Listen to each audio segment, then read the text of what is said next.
Gracias por estar hoy aquí con nosotros en la presentación del libro Hacia dónde va la universidad en el siglo XXI. Este es un libro que a mí me parece remata una serie de cuestiones de análisis en el Seminario de Educación Superior. En algún momento de las discusiones que hemos tenido en el seminario, ahí por el año 2012, 2013, nos preguntamos, bueno, hemos hecho el análisis de todos los factores que alteran el cambio institucional de las universidades. Ya los hicimos, ya dijimos, ya criticamos, y ahora, ¿qué? El seminario, ¿qué propone? Y entonces empezamos a debatir cuál es la universidad que nos hace falta, qué universidad queremos, y eso nos entretuvo algunas sesiones, varias, tal vez bastantes, para llegar a un cierto consenso de algunas cosas, y a mí me tocó redactar el texto. Como en aquel entonces estaba muy difícil publicar, hicimos un cuaderno virtual y inauguramos el seminario, los cuadernos virtuales del seminario, que están en la página web del seminario, y que es una página que nosotros queremos mucho consultar, 450 personas diarias la página, de tal suerte que estamos satisfechos con lo que tenemos en la página. Y colgamos ahí pues el texto sobre la universidad que queremos. Yo sigo pensando que lo que pusimos en ese texto, producto de la idea de todos los miembros del seminario, es algo que todavía está ahí para ser vuelto a ver, vuelto a analizar algunas cosas y demás. Y entonces empezamos con otra línea que se fue construyendo también en el trabajo colectivo acerca de la universidad pública en México. ¿Qué es la universidad pública? ¿Qué con la autonomía? ¿Qué con el financiamiento? ¿Qué con los académicos? ¿Qué con los estudiantes? ¿No? Empezamos a preguntarnos muchas cosas sobre la universidad pública, igual y sacamos sobre la universidad pública en México. Después vino un segundo volumen sobre la universidad pública, y por eso creo que este remata y es parte de una trilogía sobre la universidad pública en México y en América Latina en este caso. Este libro, a mi modo de ver, y estaban que yo lo diga porque yo coordiné la obra, es un libro bastante bueno, tiene aportaciones de colegas nuestros de Europa, de América Latina, de Estados Unidos, y desde luego colegas mexicanos de varias instituciones hermanas en la República que son pues académicos muy prestigiados y de renombre. Este libro es resultado de un coloquio. En el año 2015 el seminario ha hecho un coloquio más o menos cada 2 años, y el del 2015 fue un coloquio sobre a dónde va la universidad en el siglo XXI. Hay mucha producción sobre la idea del proyecto de universidad, como Aventura y otros más, pero este libro creo que les va, a quienes tengan el interés de leerlo, les va a dar una panorámica muy buena de algunos puntos cruciales, algunos puntos críticos, dicen los académicos del campo de educación superior, sobre la universidad pública. Bueno, no está con nosotros el señor Miguel Ángel Porrúa, porque tuvo que hacer algo en Monterrey, pero quiero agradecer muchísimo que el señor Porrúa, la empresa del señor Porrúa, haya hecho este libro. Debo decirles que, a excepción de algunos libros, el seminario lleva como 19 libros publicados, y casi todos los hizo Miguel Ángel, los editó Miguel Ángel, de tal suerte que pues estamos muy agradecidos con el trabajo que ha tenido Miguel. Este libro particularmente nos dio mucho trabajo a todos los que intervenimos en su edición, porque nos costó un año, ¿no? El tener ya el libro para que pudiera ser impreso. Entonces, a Miguel Ángel le agradezco muchísimo su tarea con nosotros. Y bueno, ¿cómo presentamos el libro? A mí se me ocurrió en primer lugar invitar al licenciado Enrique del Valle, quien es un conocedor profundo de la universidad, no quería una, pero además de que es una persona que conoce la universidad pública, Enrique ha sido una pieza clave para el Seminario de Educación Superior. Cuando el seminario empezó, Enrique fue uno de los que nos dieron la mano, que nos empujaron, que nos ayudaron, nos apoyaron, y después Enrique tuvo la sensibilidad de apoyarnos a hacer investigación empírica, ¿no? La encuesta de estudiantes fue con el apoyo de la coordinación en ese entonces donde estaba Enrique en la UNAM, y hemos contado con su asistencia, con su apoyo y con su afecto desde hace mucho tiempo. Yo le agradezco a Enrique que haya aceptado venir a darnos unas palabras hoy.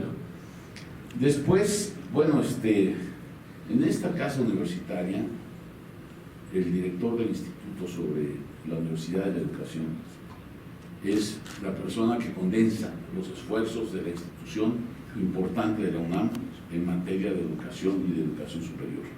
Y entonces Mario, creo que no puede faltar en un evento de esta naturaleza del seminario, miembro del Seminario de Educación Superior también, y a quien le agradezco mucho su presencia. Después, bueno, Roberto tenía que estar, porque Roberto es un académico notable, es un académico muy reconocido en el campo de la educación superior, y creo que lo que dice Beto siempre es muy interesante para todos los que lo escuchamos. Y finalmente, bueno, el doctor Manuel Perló, también una persona muy querida mía, es el director del Instituto de Investigaciones Sociales, en donde el seminario tiene su sede. Desde que el seminario se creó en el año 2000, están teniendo como sede el Instituto de Investigaciones Sociales, y Manuel, en una dirección muy atinada, nos ha ido empujando también y dándonos las condiciones para poder operar desde ahí. El seminario opera con el Instituto de Investigaciones Sociales, con el apoyo del Instituto sobre la Universidad, con el apoyo de Económicas y con el apoyo del Centro Regional de Investigaciones Multidisciplinarias. Esos son 4 pilares que tenemos, ¿no? En la estructura del instituto, del estudiantario, del Seminario de Educación Superior. Y entonces, pues teniéndolos aquí en la mesa, yo ya no tendría más nada que hacer. De hecho, yo no me quedé sentado hoy aquí en la mesa. Les voy a dejar la mesa a ellos. Te voy a echar porras desde abajo. Le toca al doctor Perló hacernos el favor de moderar. Muchas gracias. Muy buenas tardes tengan todas y todos. Quiero agradecer al doctor Muñoz esta invitación para estar como moderador en la presentación de este libro. Además me gané el derecho porque hace 2 años estuve también como moderador en el coloquio. Fue un coloquio espléndido en agosto de 2015 con una asistencia de ponentes de todo el mundo, en realidad.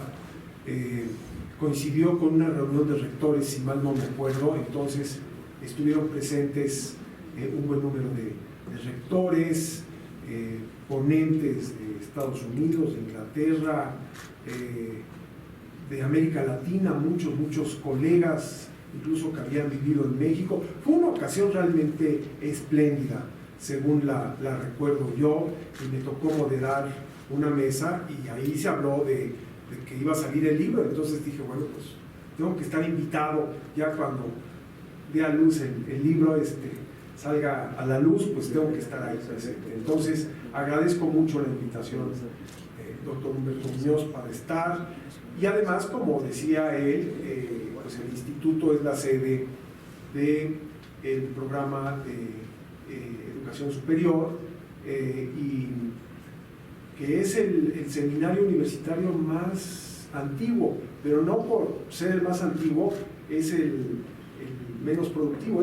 Yo creo que de los más productivos que tiene la universidad, que ahorita debemos de andar, seguramente el licenciado del Valle sabe, con unos 27 o 28 seminarios universitarios, ¿no? Se han creado varios durante la gestión del doctor Graue. Él ha mostrado mucho interés en los seminarios. 5 de ellos están en el Instituto de Investigaciones Sociales, o sea que sigue siendo una institución que alberga a otros desarrollos importantes en temas que son prioritarios para la universidad, y nos da mucho gusto que cada una de las actividades que se hacen pues sea un trabajo importante, estratégico, para desarrollar temas de estudio fundamentales para la universidad. Hoy vamos a tener, pues como ya lo mencionaba el doctor Muñoz, 3 comentaristas realmente muy destacados. 2 de ellos contribuyen en el libro. Realmente el material que está en el libro es espléndido. La edición la cuidó Alejandra Resillas, cosa que también se ve ahí su sello de calidad, y hay trabajos realmente muy importantes. Yo pude leer, también agradezco por eso la invitación, porque fue una ocasión para leer este trabajo tan importante, que yo creo que es el más completo que tenemos en este momento en nuestro país, tal vez en América Latina, sobre pensar la universidad para el siglo XXI. Así que pues es un trabajo sumamente recomendable, y yo realmente los invito a que lo lean, a que se discuta, porque pues ahí está en muchos de los trabajos la información, el análisis, la discusión, el debate y las propuestas, ¿no? Y bueno, sin más preámbulo, y agradeciendo también a la licenciada Picciardini su amable anfitrionía, como siempre, en esta Casa de las Humanidades. Muchas gracias. Pues vamos a iniciar la presentación, y el primero en hablar, en tomar la palabra, va a ser el licenciado Enrique del Val, que pues voy a dar algunos datos realmente muy resumidos, porque si nos ponemos a leer los CVs, pues no terminamos, ¿verdad? Él es licenciado en Economía, todavía por la Escuela de Economía, cuando era escuela todavía y ahora ya es facultad, pero empezó el licenciado del Val cuando era Escuela de Economía. ¿No? No, yo soy de la misma camada, así que no hay problema. Lo recuerdo con mucha nostalgia y con mucho cariño, la época de la escuela. Voy a empezar, digamos, con las responsabilidades recientes que ha tenido y la actual que tiene el licenciado del Val. Actualmente es director general de planeación en la UNAM, pero pues realmente ha ocupado en nuestra alma mater posiciones muy fundamentales, muy importantes. Ha sido secretario general, coordinador de planeación, secretario administrativo. Entonces en la UNAM tiene realmente una trayectoria que le permite ver absolutamente pues todas las perspectivas de la institución, pero además tiene una experiencia, y yo creo que esto abona también mucho al papel tan importante que ha desempeñado. Ha tenido una experiencia en el sector público extraordinaria, ha sido subsecretario de Planeación y Evaluación de Políticas Educativas de la SEP, subsecretario de Desarrollo Regional de la CEDESOL, subsecretario en la Secretaría de la Contraloría de la Federación y coordinador general y fundador del programa de Empresas Sociales. Y a todo esto, ya para darle la palabra, también es presidente de la Asociación de Exalumnos de la Facultad de Economía, de la cual yo formo parte y pago mis cuotas puntualmente, licenciado del Val, como debe ser. Pues le damos la palabra al licenciado. Gracias, Manuel. Primero, yo quiero agradecer la invitación personal que me hizo Humberto Muñoz, agradecer a la Casa de las Humanidades, como siempre, su disposición para presentar cosas tan interesantes, y me enfrento a un libro que al final no es un libro, porque es un libro, pero hay 20 ponentes, entonces no es comentar el libro de un ponente, sino de 20, no sería tan fácil hacerlo, pero creo que el coloquio, leyéndolo, demuestra que este coloquio celebrado en 2015, el coloquio internacional, tiene una verdadera riqueza de material actualizado y trata los grandes temas que a mi juicio tienen que ver con la educación superior: la autonomía, la calidad y pertinencia, la equidad, el financiamiento, el federalismo, la evaluación, la gobernanza, el desarrollo tecnológico e innovación, el papel de los profesores, de los investigadores y de los estudiantes. Es decir, es un coloquio, y el resumen de este libro es una cosa muy, muy completa. Yo me voy a permitir hacer algunos comentarios sobre algunos de las ponencias presentadas en dicho libro.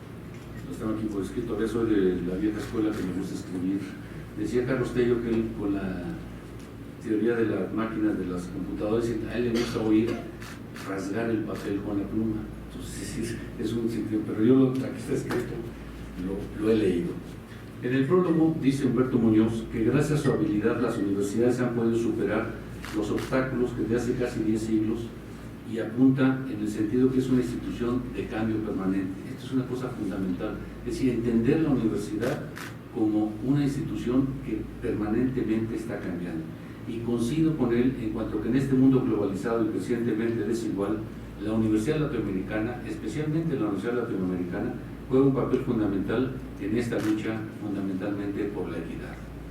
Varios de los participantes de este coloquio también apuntan al papel y al compromiso social de los universitarios, como lo hace en su ponencia el doctor Narro, quien habla de la necesidad de reforzar el papel de la universidad, contando con todas las áreas del conocimiento. Él hace una especial incidencia en que no solo deben ser la cuestión técnica, las ciencias duras, porque son duras, sino también las humanidades y las ciencias sociales deben ser parte importante del desarrollo de la universidad. Y este es un punto fundamental, porque estamos viendo en varios países del mundo, es decir, las humanidades están dejando de lado por las ciencias que llaman duras. En su ponencia, el doctor Narro menciona la carretera latinoamericana del conocimiento como una cosa exitosa y que similar a Erasmus, pero la verdad, dicho sea de paso, no lo hemos podido hacer. En nuestro espacio, a pesar de intentos de varios años, la UDUAL, la red de macrouniversidades, la propia Universidad con Santander, en algo hemos fallado en esta carretera latinoamericana del conocimiento. Y creo que son dos las cosas fundamentales por las cuales hemos fallado. El primero de ellos es el financiamiento. Es decir, no hay disposición de hacerlo, pero no hay recursos para hacerlo. Entonces, y la segunda, nuestro terrible feudalismo burocrático. Es decir, no hemos podido vencer en Latinoamérica, considerarnos la universidad, la UBA de Argentina, la de Sao Paulo, la mexicana, que somos iguales. A la hora de la hora, cuando tenemos que hacer algo en conjunto, ponemos los espacios burocráticos. Por ejemplo, recientemente la UDUAL lleva 2 años con 10 universidades haciendo un proyecto para 10 carreras.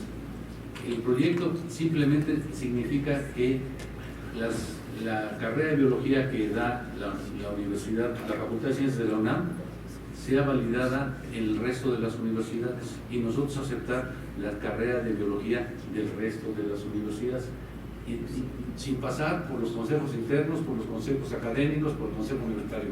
Nada más, es decir, con la firma del rector acepta que el estudiante que está estudiando el 3er año de biología o el 3er semestre de biología en la UBA o en Sao Paulo puede venir a México y estudiar el 4º semestre sin ningún problema, porque los otros 3, bueno, eso que se dice es obvio, se dice tan sencillo y todo, bueno, llevamos 2 años, parece ser que a final de este año va a ser posible, por lo menos con 10 universidades y 8 carreras, estar de acuerdo. Vamos a ver si lo logran. Es un asalto, como yo digo, al cielo, porque no ha pasado por las orcas caudinas de los consejos universitarios, ese acuerdo de rectores. Vamos a ver qué pasa. Un tema que a mí en lo particular me preocupa es el referente al federalismo y la educación superior, que trata en su ponencia Olorica Rodríguez y Marion, lo tratan excelentemente. Hace una revisión de la historia del federalismo en nuestro país y en referencia concreta a la educación superior comentan que el problema fundamental es la desigualdad de las clases sociales para acceder a una educación superior de calidad. Como bien dicen, en las 3 últimas décadas ha habido grandes modificaciones en el sistema político mexicano, con la creación de nuevas normas, agencias, un nuevo sistema fiscal, la descentralización administrativa de los sistemas de salud y educación básica, con lo cual se suponía que se iba a ser más eficiente. Muchos de estos cambios han sido promovidos por organismos internacionales, fundamentalmente la OCDE y el Fondo Monetario Internacional.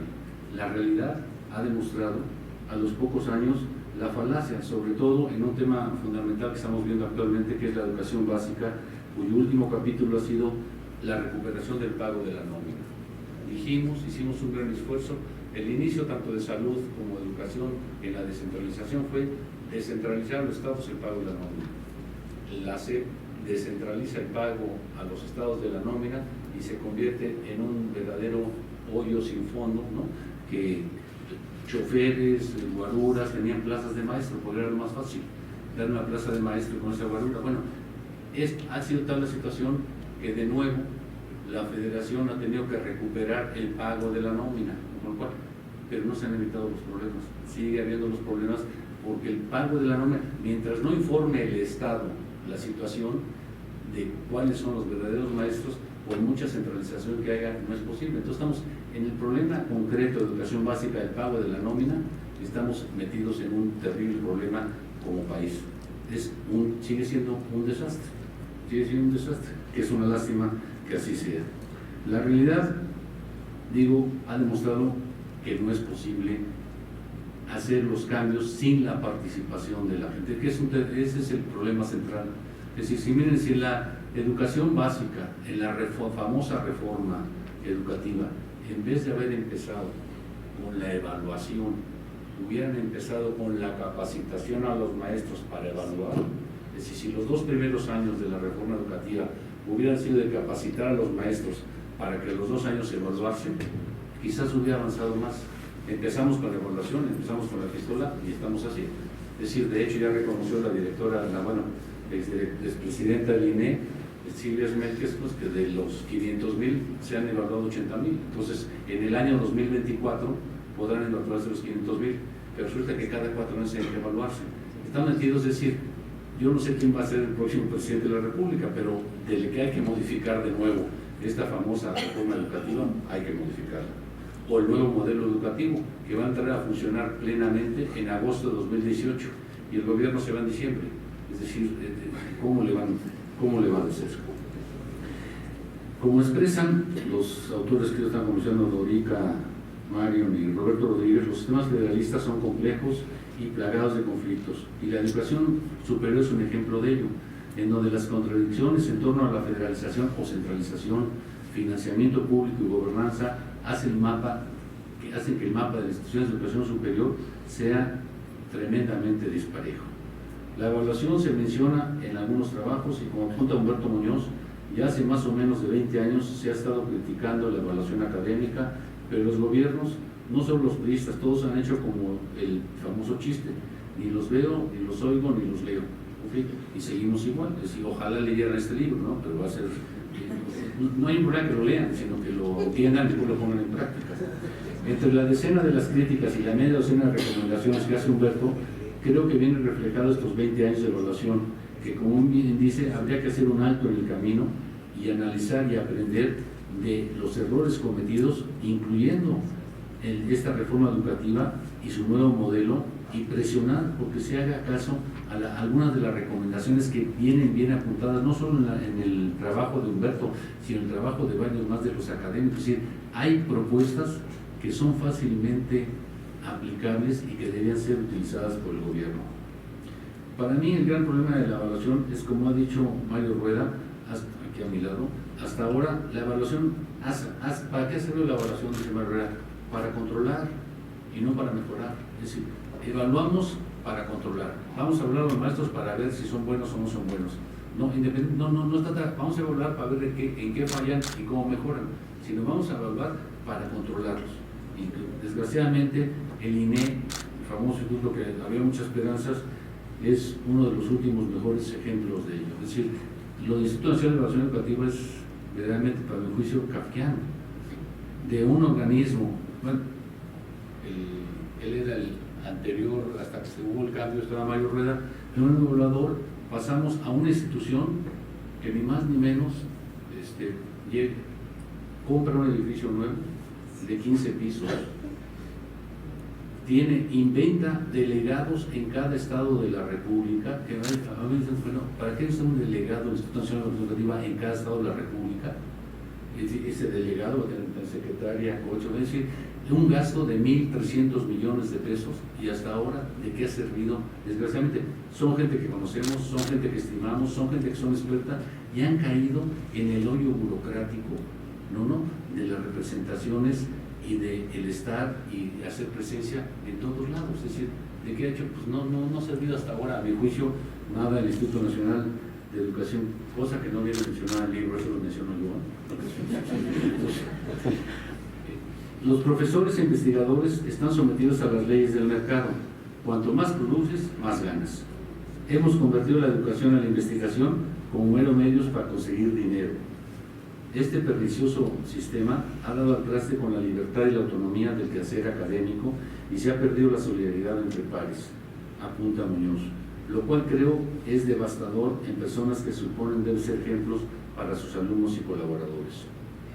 Siguiendo con la evaluación, Mario Rueda, que también coincide con Muñoz en varios de los señalamientos, hace un acotamiento importante al considerar que la evaluación en los últimos tiempos provoca limitaciones a la autonomía universitaria y que la mayoría de las evaluaciones responden a políticas nacionales externas, y yo agregaría diseñadas por personas que tienen que ver con la educación, que tienen poco que ver con la educación y mucho con las estrecheces presupuestales. Desgraciadamente muchos sabemos que las políticas educativas son establecidas en la Avenida Constituyentes 1000 y no en las calles de Brasil y Argentina. En la Constituyentes 1000 está la Subsecretaría de Egresos, que en última instancia es la que fija la política educativa desde hace varios años.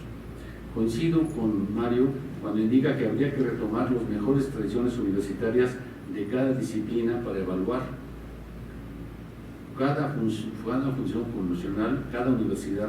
Hay que reconocer la universidad del trabajo académico y su con circunstancia particular. Los académicos, digo yo, no están en la línea de producción haciendo zapatos. Y no es lo mismo la Universidad Nacional Autónoma de México, la Universidad Autónoma de Colima, que en la de Guadalajara. Si no tomamos en cuenta estas diferencias, estamos mordidos. En cuestión del financiamiento, es decir, no tiene un artículo aquí, pero Mendoza ha escrito bastante con respecto a la terrible desigualdad del financiamiento de las universidades públicas.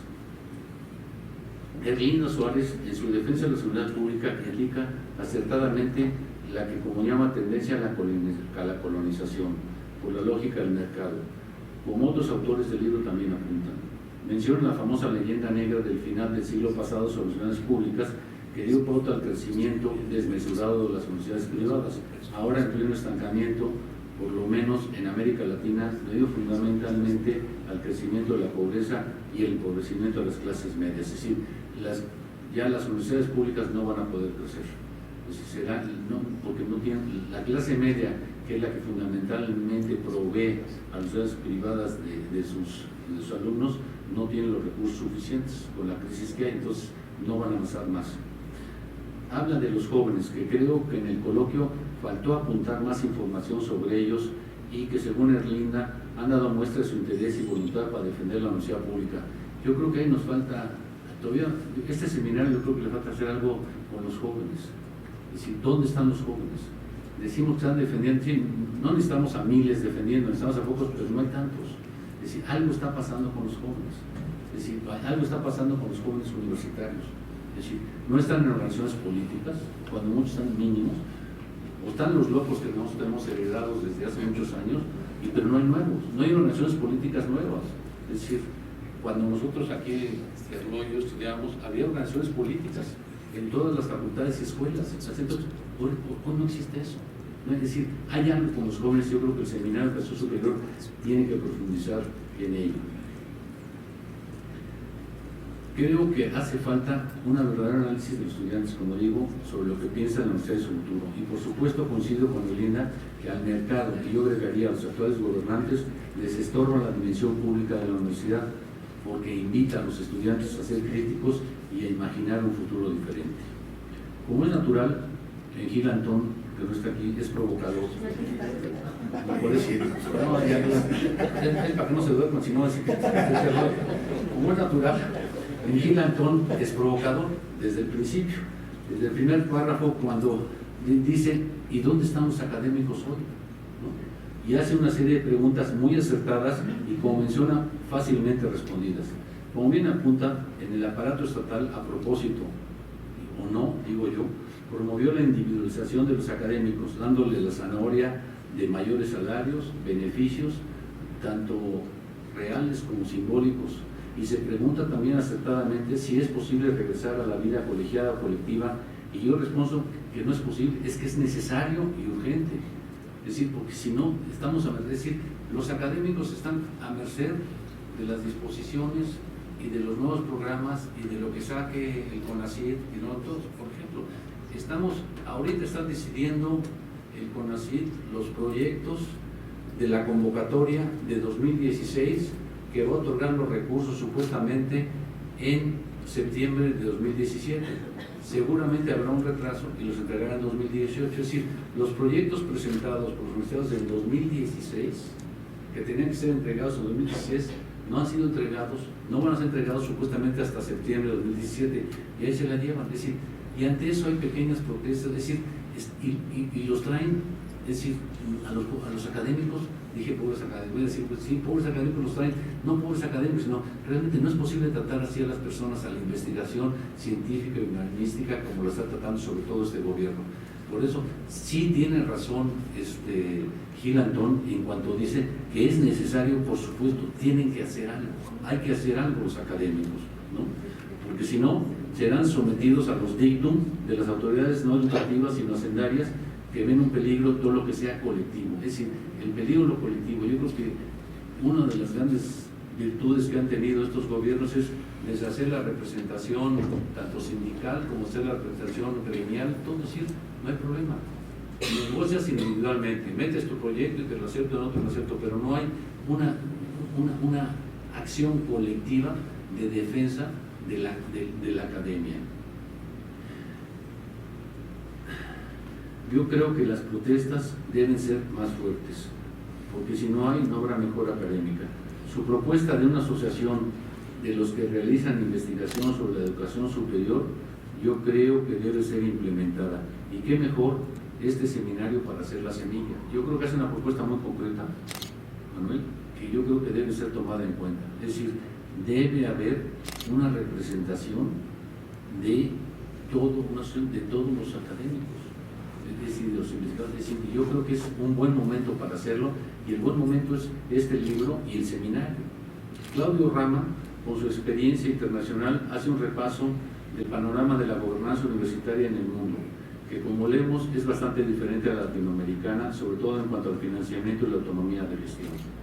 Acertadamente explica lo complejo que es la gobernanza universitaria, sobre todo, diría yo, cuando hablamos, por ejemplo, de nuestra universidad. Es decir, seguimos con un esquema verdaderamente del siglo XVI, donde hay un rector, ¿no? y a partir del rector hay 400,000 personas que dependen de sus decisiones. Eso es imposible. Es decir, algo tiene que pasar, algo tiene que cambiar en la gobernanza universitaria. Menciona la importancia de las tecnologías de la información y comunicación para la gestión y pone en relieve el poder que tienen los departamentos de planeación y evaluación. Y yo terminaría con esto. Una buena planeación y evaluación dependen de varios factores que muchas veces chocan con la realidad de las decisiones, de las autoridades, tanto internas como externas, que no entienden que sin estos dos elementos, sin planeación y evaluación, la gobernanza y la mejora académica no pueden desarrollarse de una manera racional. Yo quisiera terminar mi intervención diciéndole a los miembros del Seminario de Educación Superior, y aquí está una ex coordinadora que yo creo que va a coincidir conmigo, de que el seminario debe transformarse ya en un programa universitario. Es decir, ya tiene la base para hacer un programa universitario y de ahí crecer. El estudio de la educación superior y sus tremendas ligas con todo lo que significa este país es fundamental, no solo para la Universidad Nacional Autónoma de México, sino para el resto de las universidades. Entonces, espero que sí puedan hacerlo, y sí vuelvo a insistir en la propuesta de Manuel Gil Antón. Estudien en el seminario, yo creo que es importante. Yo creo que están dadas las condiciones por la crisis que está pasando el CONACYT, por la crisis de recursos que está pasando en las universidades públicas estatales, que se puede hacer una asociación que permita plantear aquellas necesidades y demandas que tienen los investigadores. En fin, es un gran libro. Es imposible que hubiera yo comentado todos los artículos, lo leí, está subrayado, y los felicito por el mismo. Gracias.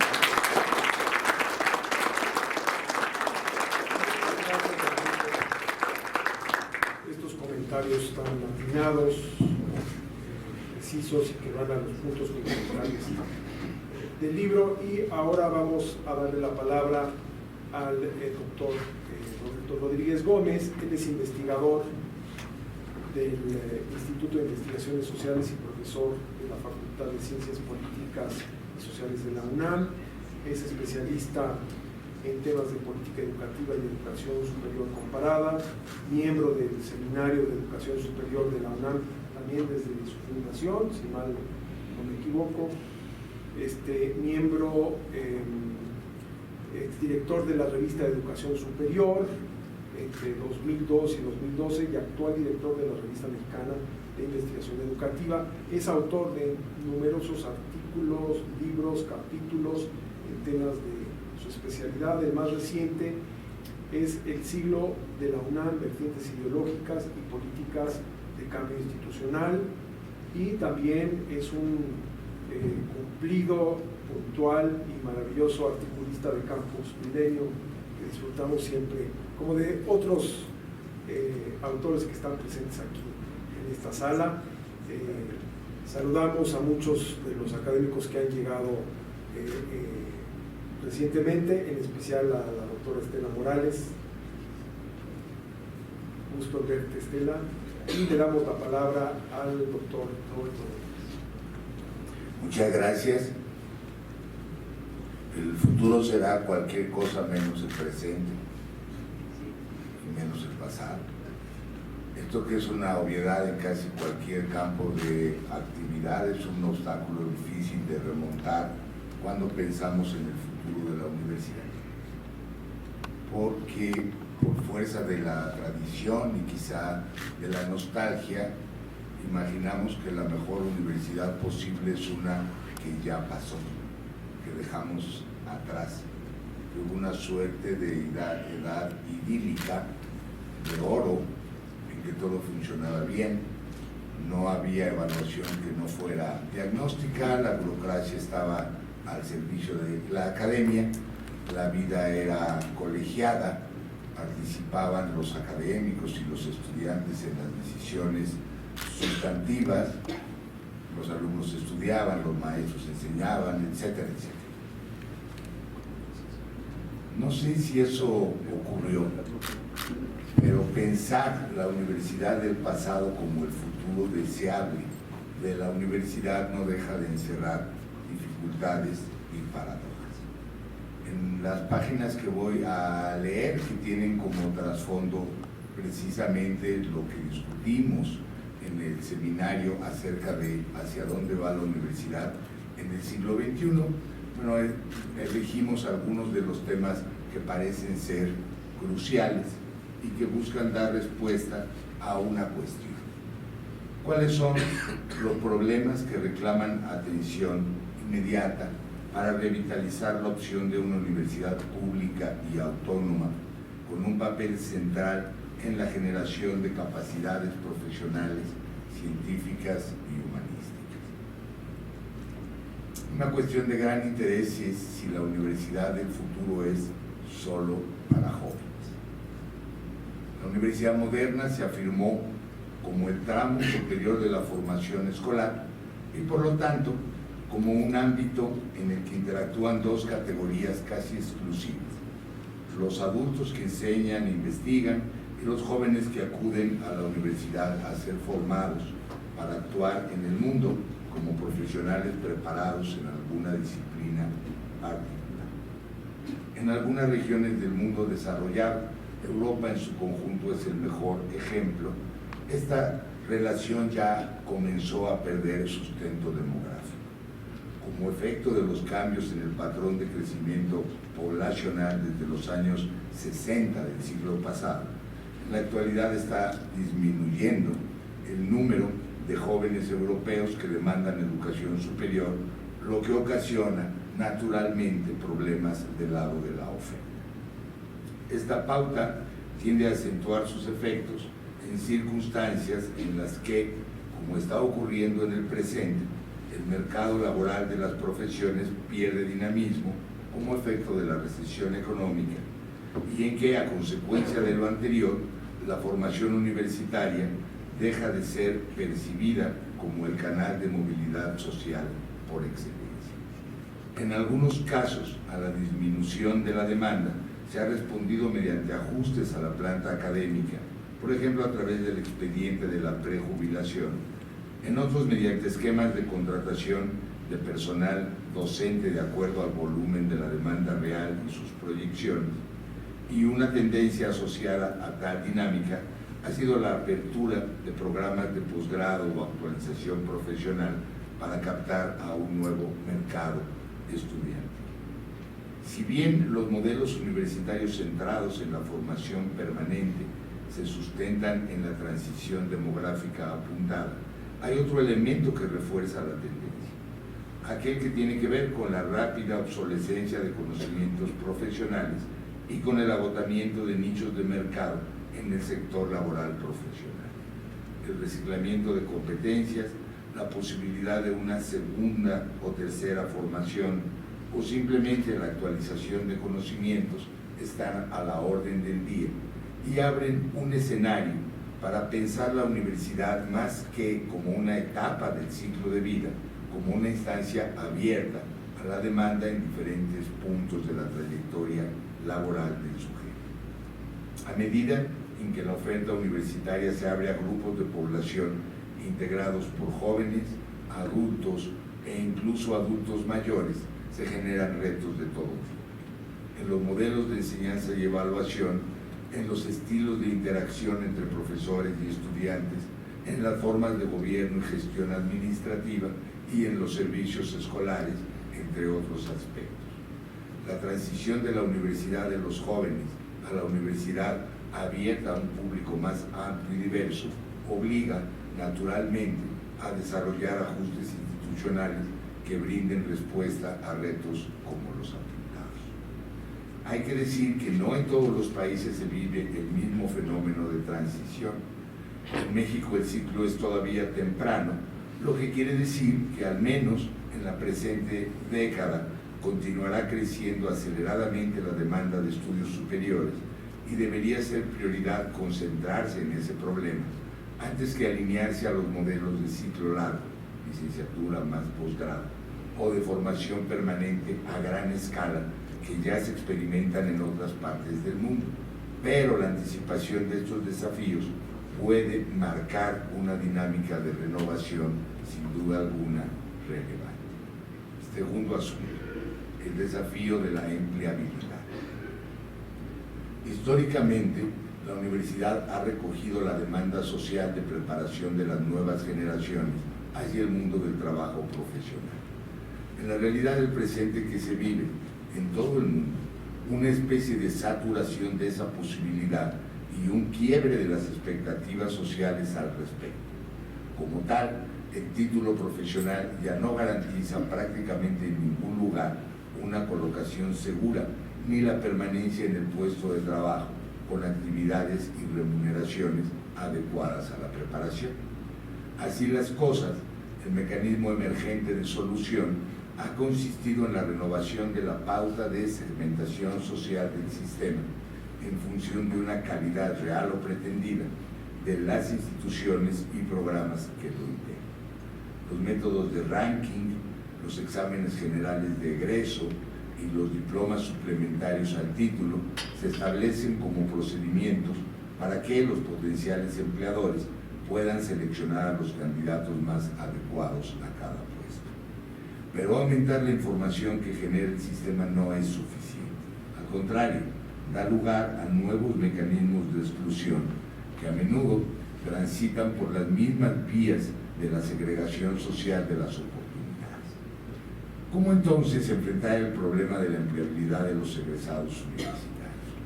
En primer lugar, reconociendo que es un problema social de primera importancia que amerita la consideración pública y el desarrollo de políticas de Estado al respecto. En segundo lugar, estableciendo nuevos dispositivos académicos que ofrezcan a los estudiantes mejores oportunidades para aprovechar las posibilidades de inserción en el sector laboral de las profesiones. En tercer lugar, estableciendo programas de observación puntual de la dinámica del mercado profesional tales que brinden información no solo al sector de los empleadores, sino principalmente a la demanda laboral, es decir, a los egresados universitarios y a la propia universidad para adecuar su propia oferta de estudios y formaciones. Soluciones de este tipo se están experimentando en muchos países, principalmente en las economías más desarrolladas, aunque conviene hacerlo notar, los problemas y dilemas de la empleabilidad de los graduados prevalecen como preocupación capital en las agendas de cambio universitario y se reconocen como uno de los retos centrales, quizás el principal para la transformación de los sistemas universitarios de cara al porvenir.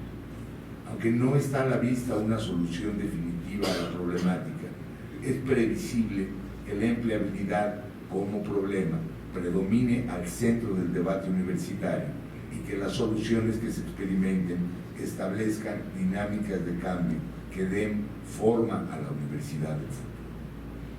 La universidad es también un mercado de empleo. En sí misma, la universidad es un ámbito laboral en el cual desempeñan actividades especializadas, un grupo específico, los académicos.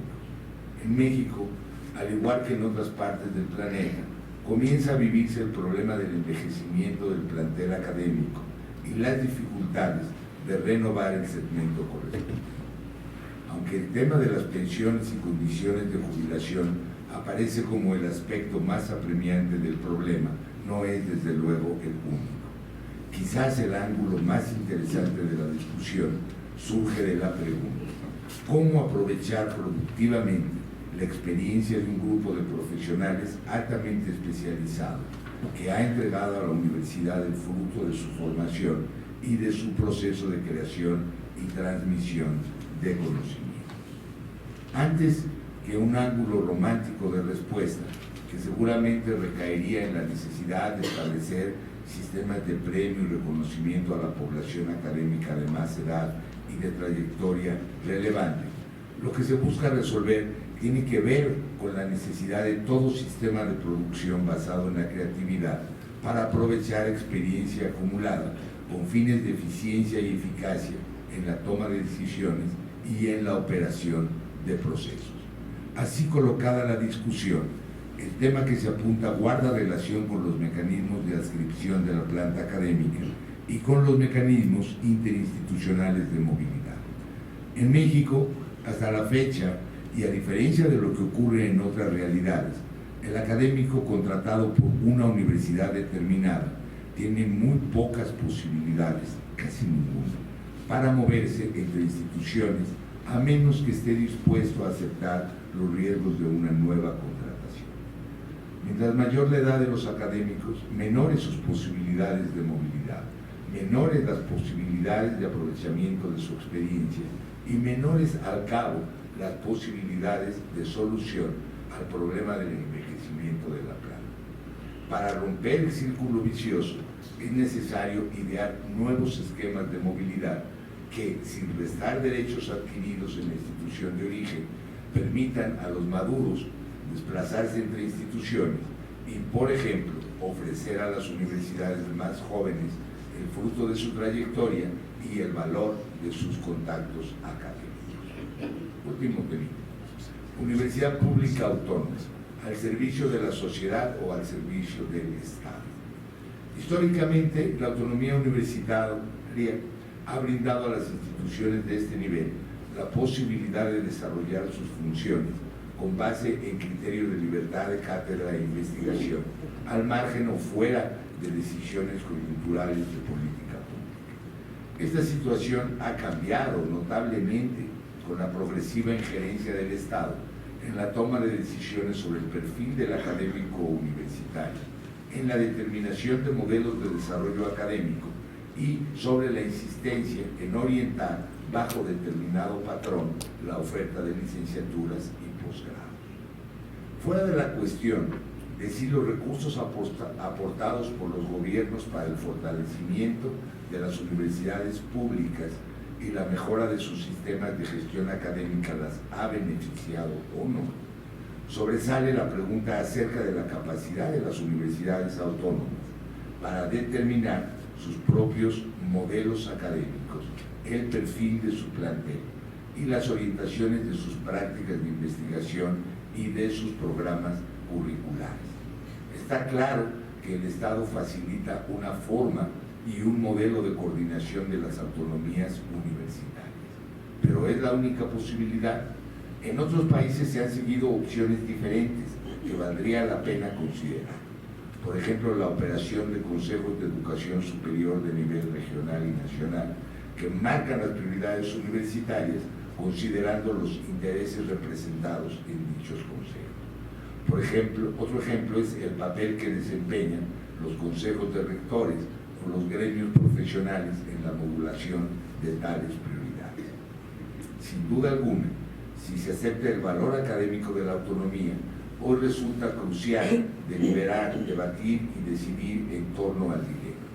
La universidad pública y autónoma del futuro debe ser coordinada por una entidad gubernamental o debe ser coordinada por una instancia social, a su vez autónoma del Estado. Una solución de esta naturaleza es eminentemente política y como tal no asegura la solución del tema financiero en las universidades públicas. Sin embargo, abre perspectivas también en este terreno. Si se establecen consejos regionales con una adecuada representación social y un consejo nacional también con una adecuada representación social, entonces estos organismos pueden operar como enlace en la definición de montos y distribuciones de los presupuestos para las instituciones. A la fecha, el esquema se reduce a la interacción entre los rectores, su representación colectiva y a las instancias del Estado que deciden la distribución de los recursos. Ese es un esquema insuficiente e indudablemente vale la pena explorar alternativas. Gracias.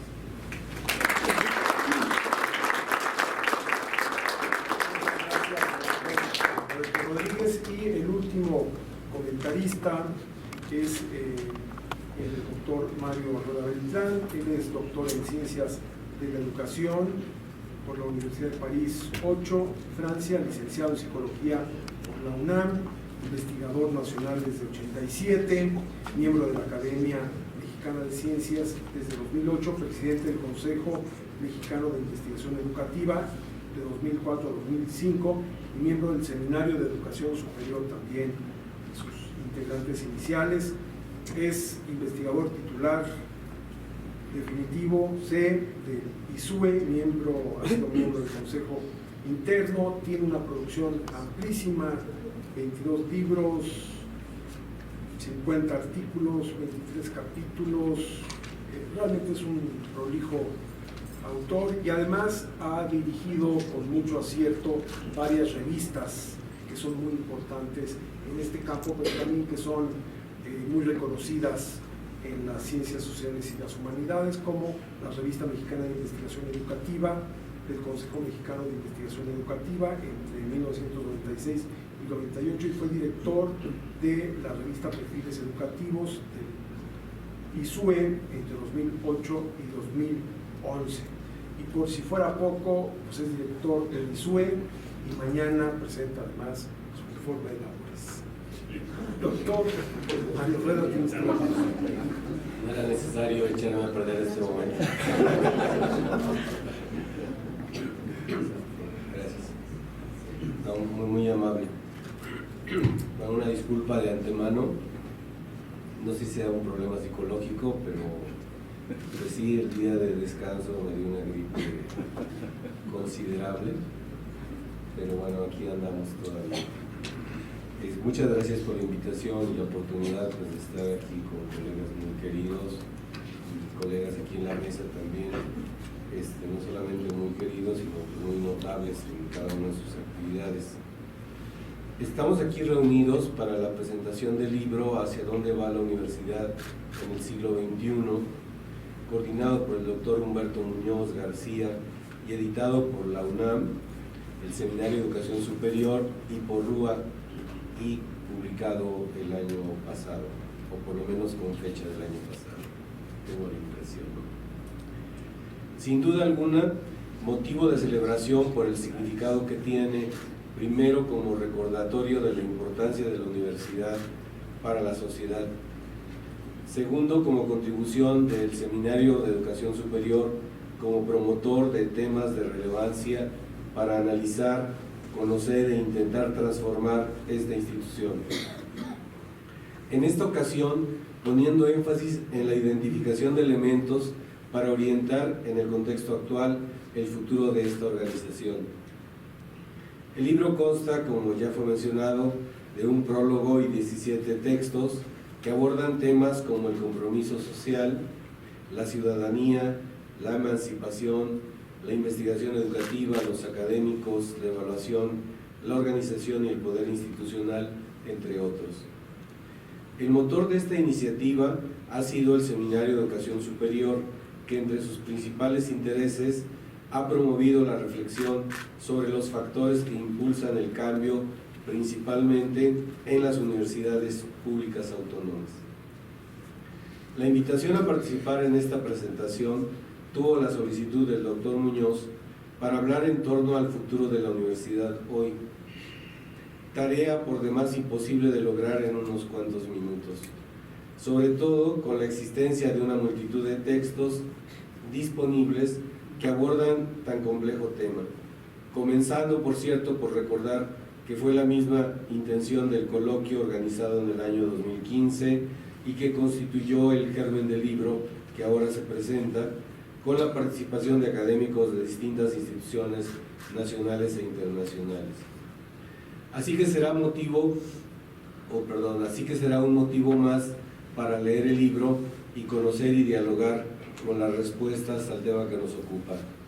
O sea, no se escapan de la lectura, lo siento. A veces se supone que con los comentarios pues ya uno se ahorra la lectura, pero no, imposible de evitarla.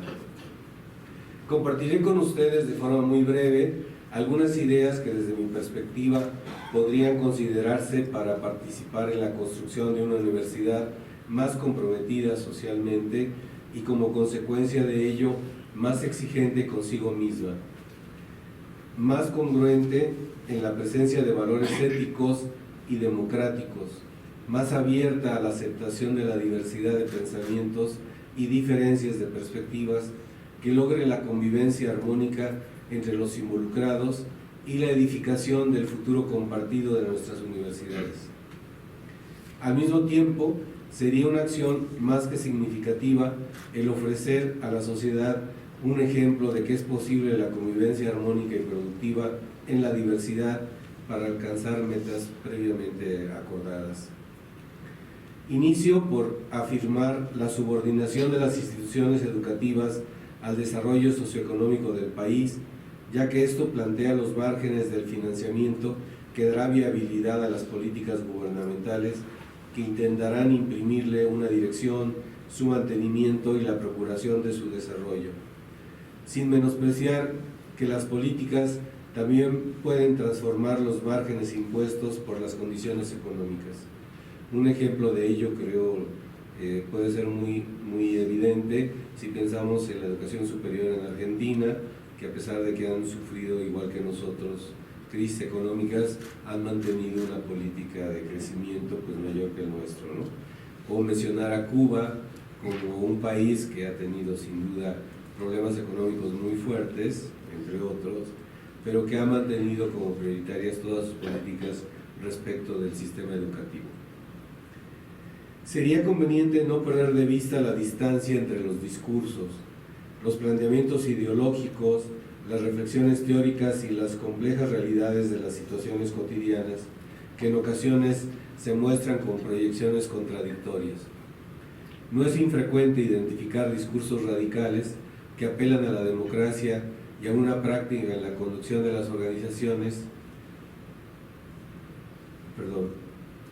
identificar discursos radicales que apelan a la democracia y una práctica en la conducción de las organizaciones propia de los regímenes más conservadores o autoritarios. Había puesto aquí como nota, léase a Freud, pero creo que no es necesario, ¿no? Por estas posibilidades que nos da la psicología freudiana de pensar como la contraparte, ¿no? El que se muestra como muy potente, macho, sometedor, ¿existe sometedor? ¿Sí? Cuando en realidad hay un complejo de inferioridad detrás del mismo, ¿no? Me parece que el futuro de las universidades debe construirse con la participación colegiada como condición necesaria y con la existencia de un director, coordinador, líder que conduzca los esfuerzos de todos los participantes. Los que en algún momento hemos tenido la oportunidad de coordinar grupos amplios de académicos, sabemos de la dificultad de poner en sintonía todos los esfuerzos individuales, partiendo de incluso inicialmente, partiendo de la comunicación de los planes, o sea, ya la sola problema de comunicar qué es lo que se va a hacer, ya representa un problema, ¿no? Esto agravado si se trata de grandes números de participantes o en un ambiente de confrontación de proyectos. Es muy frecuente que en las comunidades, como ocurre en el país, un grupo o un conjunto de personas que tienen un proyecto muy claro y que están muy dispuestos a echarlo a desarrollar, nieguen o minimicen o obstaculicen todo lo que haya quedado del anterior, ¿no? Como todos los rastros y todos los intentos por resurgir este tipo de proyectos. Uno de los primeros pasos para definir el futuro universitario sería el intento por revisar y sistematizar las principales prácticas cotidianas en la universidad para modificar aquellas que no fortalezcan o estén en contra del ejercicio de la autonomía, considerada en el sentido del derecho que otorga la ley para designar a sus autoridades, establecer sus planes, distribuir sus recursos económicos y organizarse de acuerdo a la libertad de cátedra, investigación y difusión de la cultura. Adicionalmente, sería de relevancia el reconocimiento de la diversidad de tipos de universidades existentes, con condiciones para hacer investigación, formación profesional o escuelas normales o tecnológicas, para adecuar las prioridades de las funciones asignadas y asumidas por ellas y la búsqueda de condiciones particulares para su ejercicio.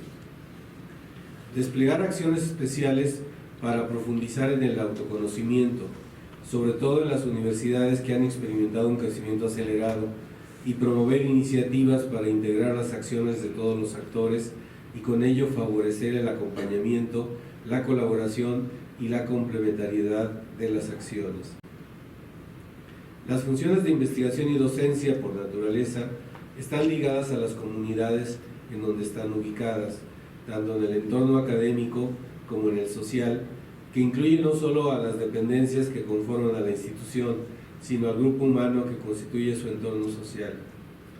A veces es muy difícil incluso ir más allá del círculo más cercano, ¿no? Estamos en la Universidad Nacional y de una dependencia a otra pareciera que habría una gran cantidad de obstáculos para que pudieran realizar cosas en común, ¿no? Ya no se diga pues ir más allá hacia el barrio o hacia las comunidades que forman parte, ¿no? del entorno. Sabemos del efecto de poner al servicio de la comunidad los resultados de los esfuerzos académicos, que con ello encuentran su sentido y a su vez el ajuste que experimentan los conocimientos al ponerlos a prueba en las situaciones complejas de la vida cotidiana, sin olvidar el compromiso para disminuir la desigualdad en la sociedad en la que vivimos.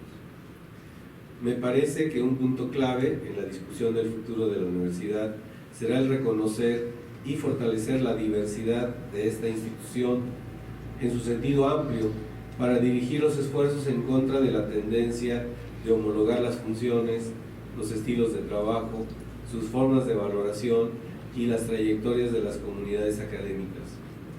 Hace ya muchos años leí un texto, desafortunadamente no recuerdo de qué autor, pero que insistía mucho en que las comunidades, hablando de las comunidades en las universidades, como que cada gremio o cada grupo va tendiendo a especializarse o a tener preferencias sobre unas acciones más que sobre otras. Entonces hay comunidades que son muy buenas para hacer investigación y otras para hacer o ofrecer servicios, ¿no? Y en última instancia pues no habría por qué convertir a todos en un modelo en particular, ¿no? Como es el caso ahora que se ha mencionado de todas son las evaluaciones que nos están llevando a una homologación tanto del qué hacer y de cómo hacerlo, ¿no? Finalmente, un esfuerzo especial se deberá desplegar para identificar, reconocer y hacer públicas las agendas de los actores, administradores, políticos, partidarios, académicos y otros actores clave en el proceso de construcción de la futura agenda universitaria. Los invito a leer el libro y a seguir conversando sobre el futuro de las universidades, que, como ya se ha dicho en múltiples ocasiones, está íntimamente ligado al futuro del país, que, como dijera Cristina Pacheco, aquí nos tocó vivir.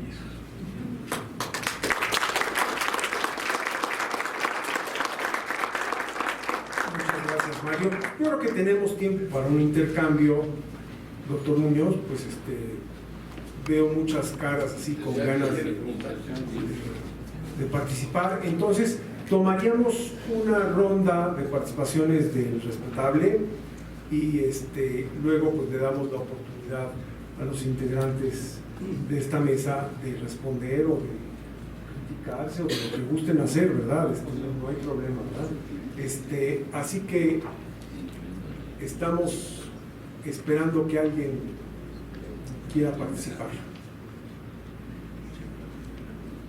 A ver, caballero, sí. Y le van a pasar un micrófono en un instante. Si nos dice su nombre, por favor, para... Víctor García Servidor. En un mundo neoliberal sobre las tendencias del mercado, las universidades norteamericanas que están hechas y destinadas para servir a la empresa, cuesta mucho trabajo mantener la autonomía de las universidades como la mexicana, en que el destino y el fin sea la investigación por la investigación, la cultura por la cultura, al servicio de la humanidad. Muchas gracias. Muchas gracias por sus preguntas. Por favor.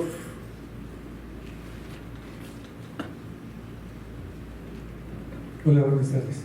Yo soy académico de la Normal y mi pregunta es un poco así como la del Papa, si las normales vamos a estar como en el limbo, es decir, por no ser autónomas, y la gran pregunta de no tener esta autonomía nos hace que llevemos un currículum homogéneo, una evaluación, un desplazamiento. Se tienen ahora como castigo 130 plazas para 500 alumnos que van a egresar de la Normal, y como estamos ahorita en el voto, hay más de 1.200 en el Estado de México. O sea, se desplazan las plazas hacia allá, y entonces ¿cómo vamos a democratizar esto? O sea, me parece muy pesado, ¿no? ¿Y qué tipo de evaluación tendríamos que hacer en ese marco para no caer en lo homogéneo y que haya un intercambio académico, es decir, entre las normales y las universidades, bueno, en este caso de la UNAM? Muchas gracias, sí.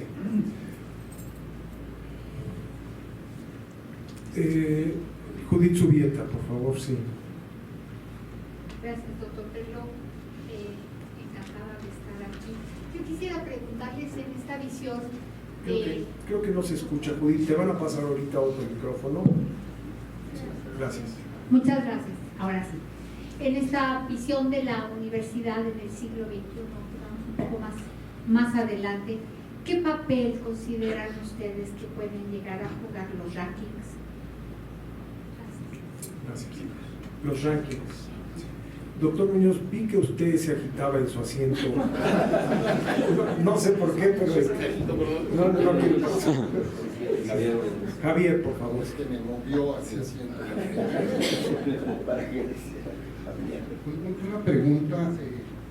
Creo que han focalizado muy bien varios de los temas críticos de la universidad pública a futuro.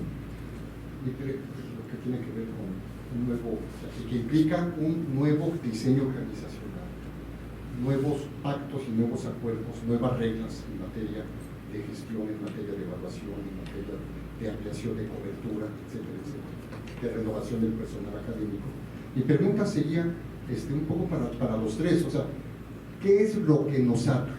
O sea, esto lo venimos diciendo desde hace pues ya más de una década o casi 2 décadas, de que lo que tenemos ya dio de sí y hay que buscar nuevos arreglos. ¿Qué es lo que impide? Decía Enrique del Valles que ni nos oyen, ni nos escuchan, ni nos ven.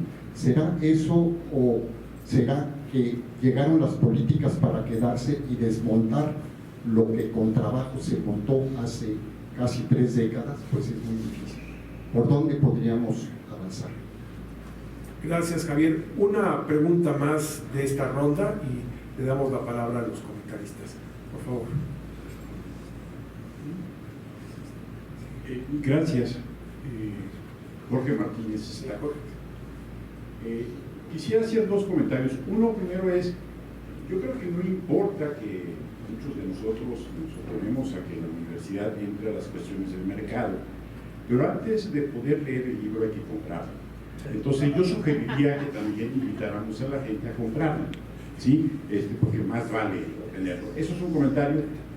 El otro es, me parece que, retomando un poco el último comentario, y también que lo mencionó el doctor Perló, me da la impresión de que ese tipo de eventos es de autoconsumo.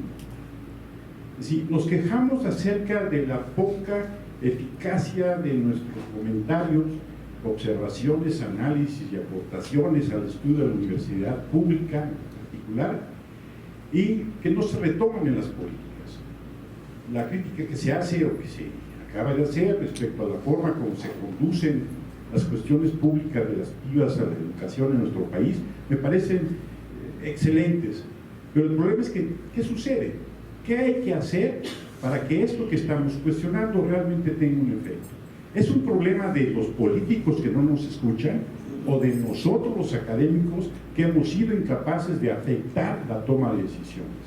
Yo creo que valdría la pena reflexionar sobre eso, porque si no, pues seguimos siendo, asistiendo a este tipo de eventos de autoconsumo y salimos muy contentos y todo, pero me da la impresión, insisto, en que nos seguimos viendo el ombligo. Gracias, Jorge. Le vamos a dar la palabra a nuestros comentaristas en el mismo orden en que se desarrolló su participación. El compañero que habla del problema de las normales, ¿no? Es decir, ese es un grave faltante de la administración pública, pero también hay que reconocer de las normales. ¿Sí?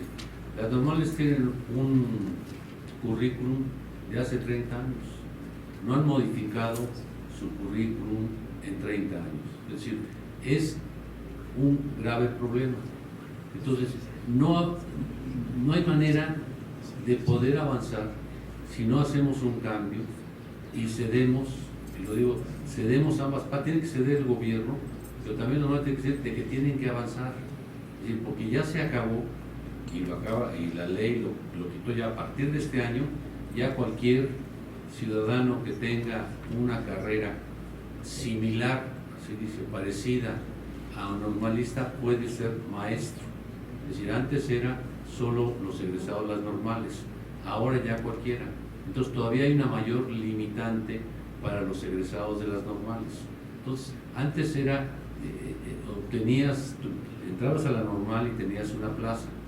Ahora ya no se puede. Entonces, pero también ahí estamos entrampados con un currículum, pero como todo está tan envenenado políticamente, el terrible problema es el envenenamiento político. Si quitáramos la política y viéramos, a ver, cuál es el plan de estudios de las normales federales, de las normales rurales, de las normales estatales, y a partir de ahí poder hacer un buen plan de estudios para que los egresados de las normales sean los que tengan las plazas para la educación básica y la educación media. Yo creo que ahí, pero si seguimos envenenados, es decir, como está hoy, es decir, no hay avance, no hay el menor avance, es decir, ya el gobierno federal ya se olvidó de que tenía que presentar un nuevo plan para las normales, ya ni lo comentan, ya no hay, ya se pasó este sexenio, era un compromiso, sacaron un plan, ya no salió el plan. ¿Por qué? Bueno, pues lo han dejado. Entonces, lo que es terrible es el gobierno federal cree que es mejor dejar al abandono, es decir, y no tomar en cuenta. Y hay que se vayan solitas y los solitas darle los mínimos recursos.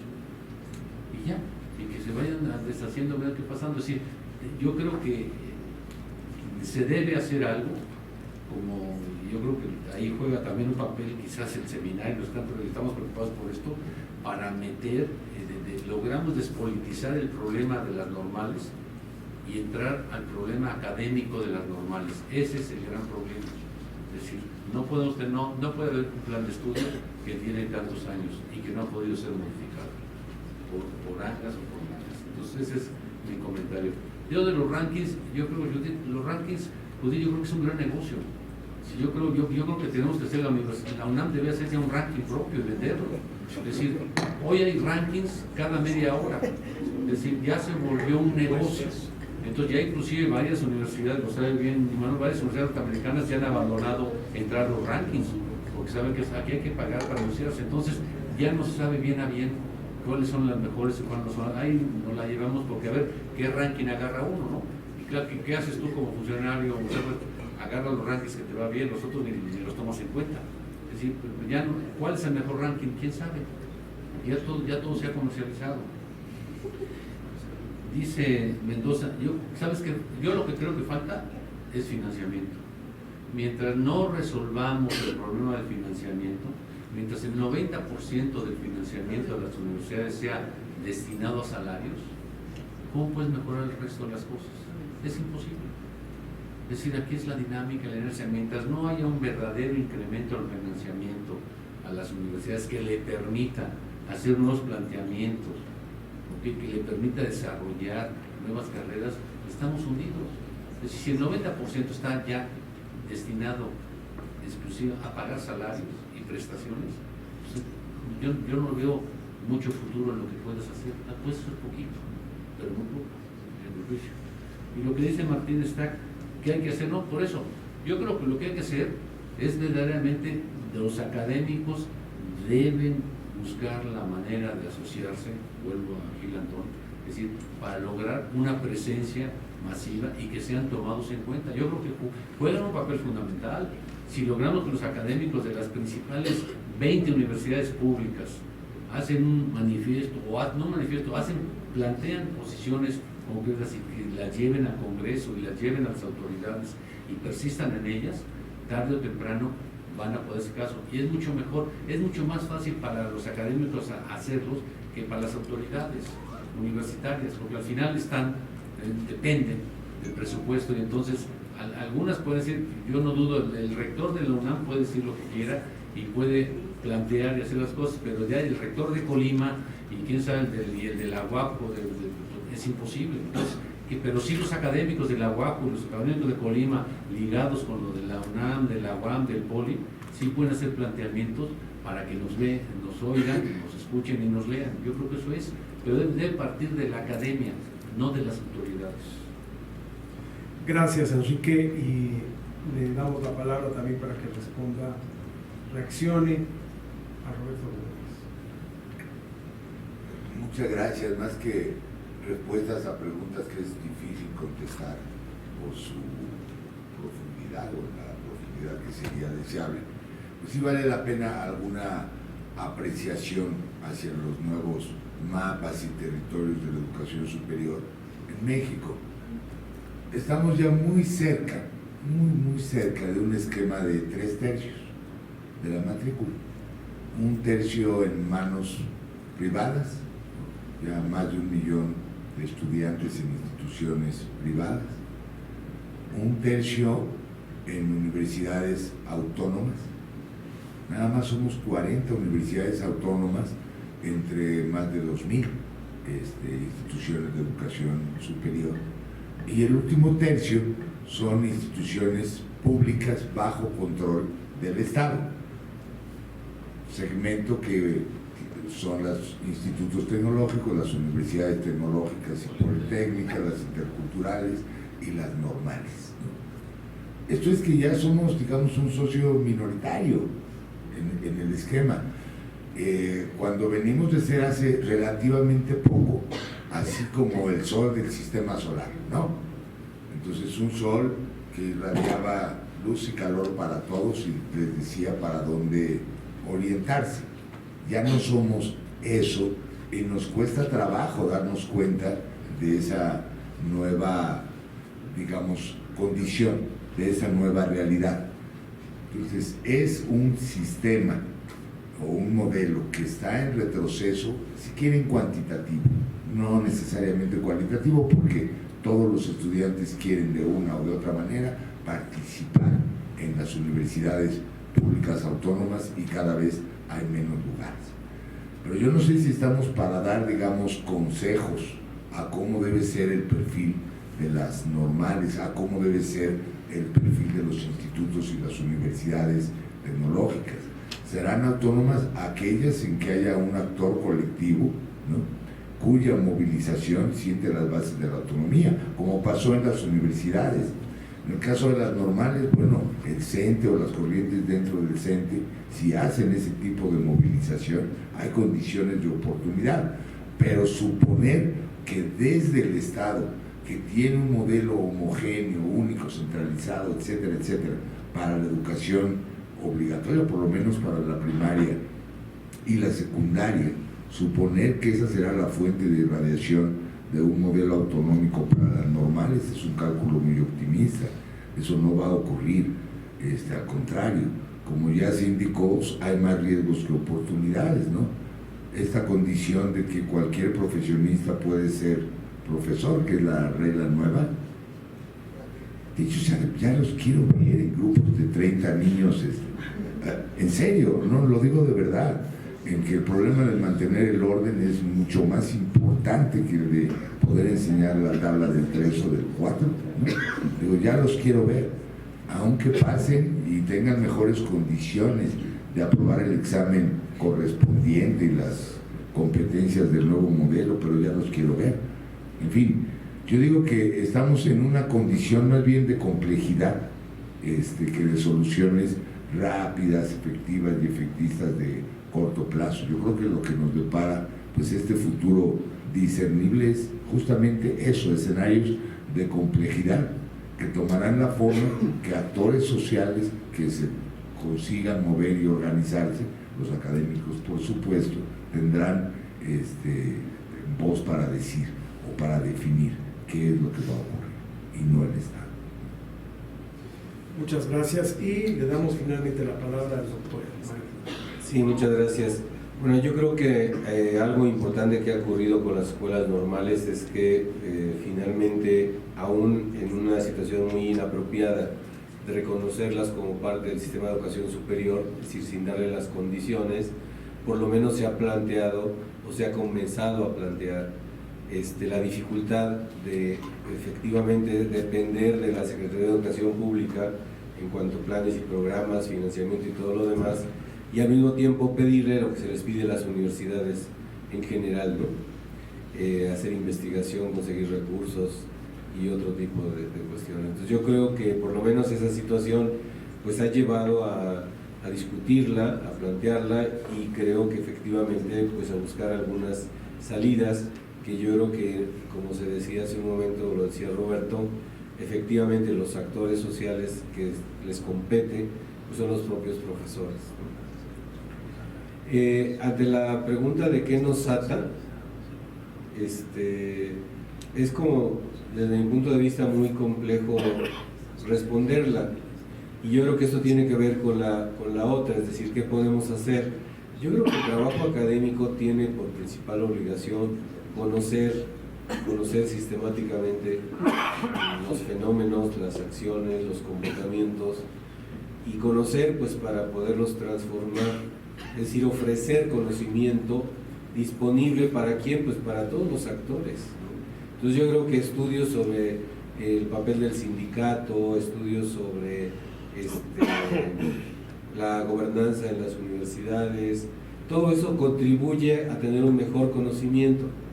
Ahora, unir el conocimiento a la acción transformadora, ahí veo con mucho más dificultades. ¿Por qué? Porque yo creo que ahí nos estamos moviendo al terreno de la política, no en el sentido de política partidaria, sino política en el sentido de quién decide, a quién afectan las decisiones, hacia dónde se va, etcétera, ¿no? Entonces ahí creo que definitivamente esto nos mete en un terreno para el cual no tenemos condiciones.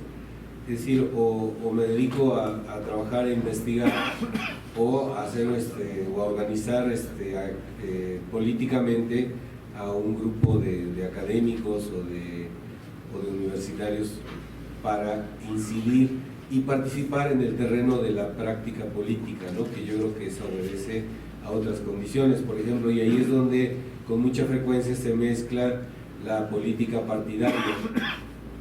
Entonces, ¿cuántas acciones tenemos como parte de las políticas nacionales en educación que tienen que ver con pues estos momentos partidarios? Por ejemplo, me acuerdo en el 2012 una evaluación a maestros que estaba dependiendo de sí o no se negociaba con la líder sindical en ese momento, ¿no? Entonces hubo una parte que se dijo no va a haber evaluación de maestros, y luego en otro momento siempre sí va a haber, ¿no? Si hay como claras manifestaciones, o simplemente el hecho de que los secretarios de educación lo sean mientras se consolida su candidatura para la presidencia, ¿no? Y ahí podría decir de un montón de secretarios que han estado ahí mientras, ¿no? O para tener una gobernatura u otros cargos. O sea, finalmente la educación no está representando como un interés real por parte del gobierno, sino nada más como un lugar, un cargo que me puede permitir como un trampolín para otra cosa. Yo creo que en la universidad, en la nuestra en particular, pues también se dan situaciones de cierta manera parecidas. Es decir, hay quien ejerce un liderazgo, una coordinación, mientras se obtiene otro cargo, ¿no? O mientras se va a otro lado. Entonces, en este sentido, ese es el motor que da sentido a la acción de líder, ¿no? Entonces, por eso decía en mi comentario inicial que es muy importante como ir identificando cuáles son las agendas de cada uno de los actores. ¿Y para qué? Pues para incrustarnos. Yo creo que también la otra es, claramente uno establece sus preferencias. A algunos no se nos da la política partidaria y decidimos desde la academia pues intentar hacer cosas para lograr el cambio, ¿no? A otros se les da muy bien la cuestión política partidaria y bueno, pues qué bueno que haya de todo un poco, ¿no? Para distribuirnos las responsabilidades. Estamos atados, pero tenemos condiciones, por lo menos desde mi punto de vista, muy precarias para irnos a una transformación, ¿no? Necesitamos pensar en una acción colegiada y más bien en la construcción de actores sociales que efectivamente logren cambios. Gracias. Bueno, vamos a seguir esta conversación, pero allá con unos canapés y disfrutando mucho.